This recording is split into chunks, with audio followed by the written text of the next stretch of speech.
नमस्कार मंडळी, स्वागत आहे तुमचं माझ्या आजच्या नवीन पॉडकास्टमध्ये। आजचा आपला विषय आहे विविध नावाने जी ओळखली जाणारी घर कोंबडी मनीश्री। पण पॉडकास्ट सुरू करण्यापूर्वी जर तुम्ही माझ्या चॅनलवर नवीन असाल तर माझ्या चॅनलला सबस्क्राईब करायला विसरू नका। सोबतच शेजारी असलेल्या बेल आयकॉनला प्रेस करा सो दॅट कोणतीच अपडेट तुम्ही मिस करणार नाही।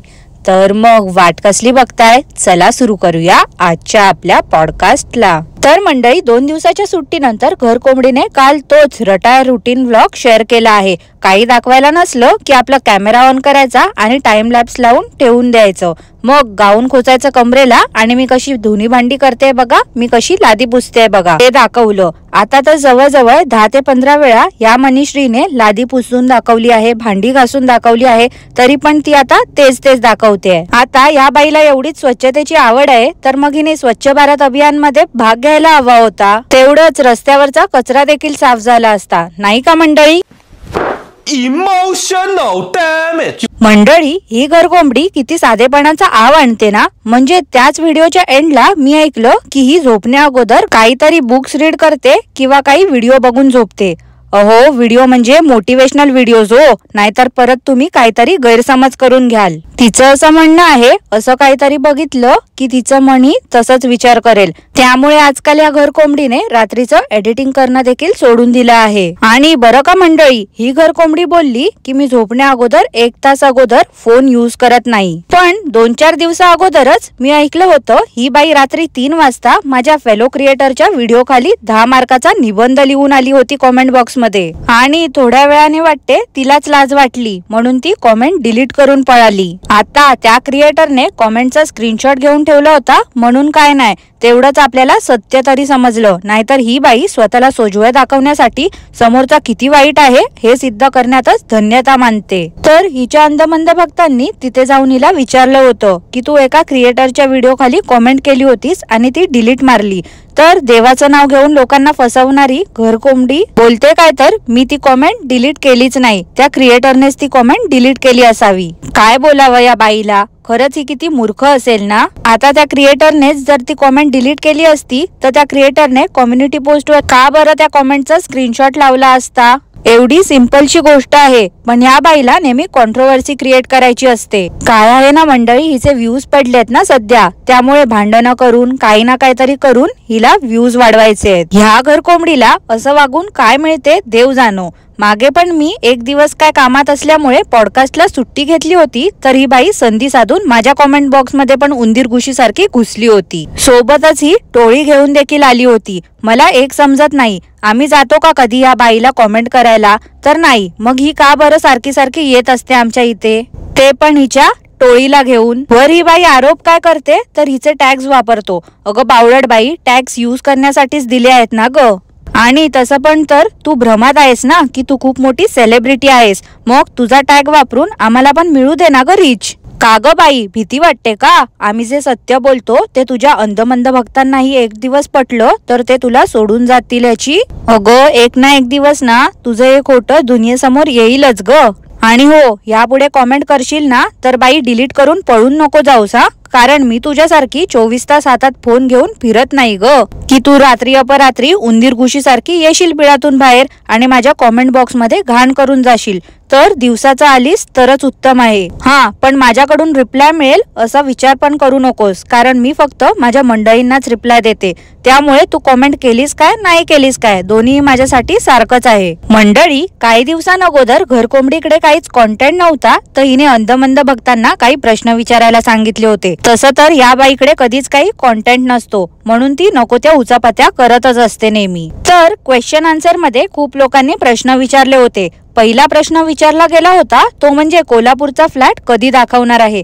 तर काय आहे ना, प्राचीन काकांची ट्रान्सफर होणार होती आधी, ते नीट काम करत होते ऑफिस मध्ये, पण आता काय झालंय, या घर कोंबडीची पाठराखण करत असतात ना ते नेहमी, मग वेळ मिळेल तसा फेक आयडी बनवून लोकांना कॉमेंट करत बसायचे आणि त्यामुळे त्यांचं काम राहायचं बाजूला, म्हणून त्यांचं ट्रान्सफरच कॅन्सल झाली आहे। आता ट्रान्सफर कॅन्सल झाल्यामुळे ते लोक मुंबईलाच राहणार आहेत। घर कोंबडीचं असं म्हणणं आहे ते घर आता ते इन्व्हेस्टमेंट म्हणूनच ठेवणार आहेत।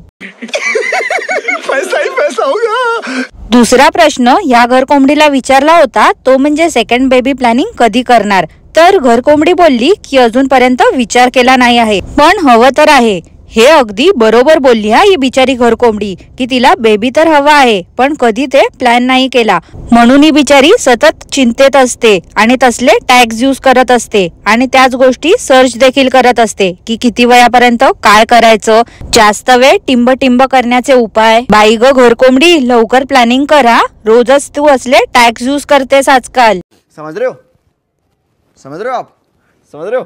तिसरा प्रश्न ह्या घरकोंबडीला विचारला होता की तू स्वामींचं नाव घेते पण पूजा करताना दिसत नाही. तर घरकोंबडी मनीश्री बोलली की ढगांजलीने मला काहीतरी उपाय दिले होते आणि ते मी नियमितपणे करते. मंडळी, आता ना कोणीतरी तो प्रश्न विचारणाऱ्या भक्तांना सांगा की ह्या बाईला देवपूजेपेक्षा वशीकरणामध्ये जास्त इंटरेस्ट आहे हो. अहो, टॅग्स दाखवले होते ना मागे मी, त्यानंतरच तर ही जास्त पिसायली होती आणि आमच्यावरती फेक आयडी बनवून व्हिडिओ बनवत सुटली होती. आणि अगं मनीश्री, आता मला येऊन बोलू नकोस हा की हे सिद्ध कर ते सिद्ध कर, माझ्यावर आरोप करता. तर मी आधीच हे सिद्ध केलंय, त्यामुळे परत सांगते इथे येण्याचे कष्ट करून नको घेऊस ग बाई. चौथा प्रश्न ह्या घरकोंबडीला विचारला गेला होता की मुंबईवरून कोल्हापूरला जायचं डिसिजन का घेतलं.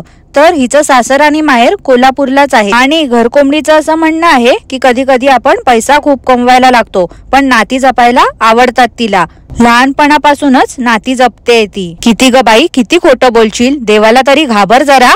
तुझे तुझ्या आत्यासोबत आणि तिच्या मुलीसोबत किती छान संबंध आहेत ना, ते माहिती आहे हो आम्हाला. सुरुवातीच्या काळात तर तू नेहमी तुझ्या आत्याला आणि तिच्या मुलीला व्हिडिओ मध्ये दाखवायचीस, पण जसं तिने चॅनल ओपन केलं तसं तू कुचकेपणा करायला लागलीस आणि तिच्यासोबत संबंध तोडलेस. अगं, तिच्या कम्युनिटी पोस्ट वरनाच समजतंय ग की तिच्या आईचं माहेर पण हिसकावून घेतलंस तू आणि वर तोंड करून बोलतेस नाती जपायला आवडतात. लाज वाटते का ग तुला? आता नाटकं करत बसशील की हे आमचं पर्सनल मॅटर आहे, व्हिडिओ मध्ये जे दिसतं त्यावर बोला. तर बाई ग, तूच त्यांना दाखवून आधी लाख व्ह्यूज छापलेस ना ग. आता भांडणाचं कारण ही तूच आहेस. तुला काय वाटते ग, तुझ्या मनासारखंच सगळ्यांनी वागायचं का? अगं, लोकांना 4 गोष्टी शिकवण्यापेक्षा स्वतःमध्ये सुधारणा कर. नाती जपायची एवढीच हौस आहे ना, मग त्या आत्याला का लांब केलंस की फक्त आई बहीण भाऊ एवढंच हवे आहेत तुला? त्या बिचाऱ्या आत्याला तिचा भाऊ नाही आहे आता, तर तू तिथे तिला येऊही देत नाही आहेस. अगं बाई, तो चांगुलपणाचा दिखावा करणं कमी कर ग.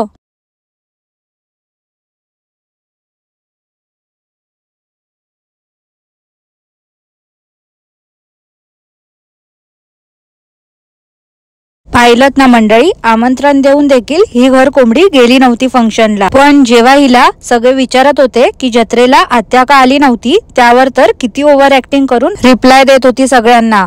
बघा अंधमंद भक्तांनो, तुमची मनीताई कशी आहे ती. नाती जपण्याचं फक्त ढोंग करते. 5वा प्रश्न घरकोंबडीला विचारला होता तो म्हणजे मीटअप कधी घेणार. तर स्वतःला सेलिब्रिटी समजणारी ही घरकोंबडी बोलते का तर ह्यापुढे एकही मीटअप घेणार नाही आहे, कारण लास्ट मीटअप नंतर खूप नेगेटिव्ह गोष्टी घडल्या आहेत माझ्या आयुष्यात. आणि ही असं देखील बोलली की ह्यापुढे मी कोणालाच शाउट आउट देणार नाही. काय बोलावं आता या बाईला. हिचे अंधबंध भक्त आवडीने हिला भेटायला म्हणून जातात, पण त्यांना भेटलो की हिच्या आयुष्यात काहीतरी नेगेटिव्ह घडते असं हिचं म्हणणं आहे.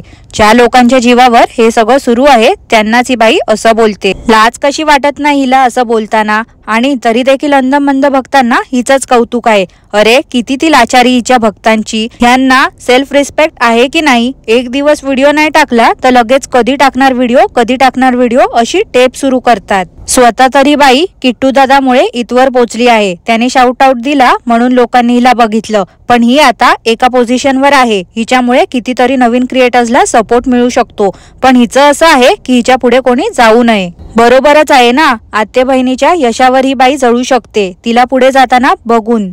तर अंधमंद भक्त तर कोणचे कोण आहेत, त्यांना कशाला ही बाई शाउट आउट देईल. मंडळी, तुम्हाला माहिती आहे का, ही घरकोंबडी ऍज अ HR म्हणून जॉब करत होती. पण काही दिवसांअगोदर ही जेव्हा पकाव टॉक्स मध्ये गेली होती ना, तेव्हा ही बोलली की माझं जेव्हा नवीन लग्न झालं होतं आणि मी मुंबईला आली होती तेव्हा मी टॉयलेटचा रस्ता विसरायची. आता HR चा रोल असतो तो जॉब रिक्रूट करतो. ही बाई साधं घरापासून टॉयलेटचा रस्ता विसरायची, ती कॅन्डिडेटची नावं काय लक्षात ठेवणार आहे. उगाच काही तोंडाला येईल ते ही बाई पकवत बसते. आणि खरंच हिचे अंधमंद भक्त तर नेक्स्ट लेवलचे आहेत. काही प्रश्न विचारत असतात हिला एक प्रश्न विचारला होता की तुझ्यात आणि प्राचीन मध्ये एज डिफरन्स किती आहे. तर घर कोंबडी बोलली हिचं लग्न 21व्या वर्षी झालं होतं आणि तेव्हा प्राचीनचं वय होतं 28. लग्न झालं तेव्हा हिला माहिती नव्हतं की प्राचीन 28 वर्षाचा आहे. आता तसं बघायला गेलं तर ही घर कोंबडी आता 21 वर्षाची असेल, पण विदाऊट मेकअप हिला बघितलं तर ही 40-45 वर्षाची वाटते, नाही का मंडळी. ह्या घर कोंबडीला एक प्रश्न विचारला होता की तू पॉझिटिव्ह राहण्यासाठी काय करते. त्यावर घर कोंबडीने उत्तर दिलं की मी पॉझिटिव्ह राहण्यासाठी नेगेटिव्ह गोष्टींपासून लांब राहते. पण हीच स्वतः किती नेगेटिव्ह आहे हे हिने आधी आरशासमोर उभं राहून आत्मपरीक्षण केलं पाहिजे. एकतरी स्वतःहून बोलते की मी कोणालाच आता उत्तर द्यायला जाणार नाही, वर त्याच रात्री ही हुंदीर घुशी सारखी दुसऱ्यांच्या कॉमेंट बॉक्स मध्ये घुसते. खरंच काय बोलू आता मंडळी या बाईला. हिचा क्वेश्चन आन्सर व्लॉग कमी आणि दुसऱ्यांना टोमणे मारू सेशन जास्त वाटत होता. हिचं कसं माहिती आहे का, गोगल गायनी पोटात पाय. तर मंडळी आजचं पॉडकास्ट मी इथेच थांबवते. आय होप तुम्हाला आजचं पॉडकास्ट आवडलं असेल. पॉडकास्ट आवडलं असल्यास लाईक करा, शेअर करा, चॅनलला सबस्क्राईब करायला विसरू नका. सोबतच शेजारी असलेल्या बेल आयकॉनला प्रेस करा सो दॅट कोणतीच अपडेट तुम्ही मिस करणार नाही. धन्यवाद.